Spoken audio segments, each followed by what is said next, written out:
दोस्तों बहुत यूट्यूबर बता रहे हैं कि पवन सिंह का गाना नहीं चल रहा है, पवन सिंह फ्लॉप हो गए हैं, पवन सिंह कहीं ना कहीं बर्बादी के कगार पे हैं। बहुत यूट्यूबर ये कह रहे हैं, लेकिन समझना पड़ेगा पवन सिंह का गाना क्यों नहीं चल रहा। आइए हम बताते हैं आपको कि पवन सिंह का गाना क्यों नहीं चल रहा है। लेकिन हैं जो गलत दिशा में काम कर रहे हैं अभी फिलहाल। पवन सिंह फिर अच्छा दिशा में काम करेंगे तो गाना भी चलेगा उनका और मार्केटिंग भी बढ़िया होगा। मेरा ये भी मानना है कि पवन सिंह अभी इलेक्शन का टाइम आ गया है तो अपने आप पे ध्यान देना कम कर दिए हैं, अभी इलेक्शन की तरफ उनका रुख है।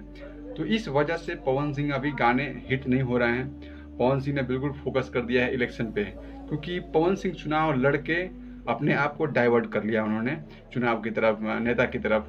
इसीलिए उनके गाने नहीं चल रहे हैं और गाने चलेंगे जब अपने आप को डाइवर्ट कर देंगे संगीत की तरफ, अपने आप पे काम करना चालू कर देंगे, अपने आप को समझना चालू कर देंगे हमें क्या करना है हमें नहीं करना है, तब उनके गाने भी बजेंगे और हिट भी होंगे। बाकी आप लोग कमेंट कर बता सकते हो क्या हमने जो बात कही है या सही है या गलत है। तो धन्यवाद, नमस्कार। आप देख रहे हैं अर्जुन भोजपुरिया 95 को। अगर यूट्यूब चैनल पर नए हो तो चैनल को सब्सक्राइब करके जाना। जय भोजपुरी, जय बिहार।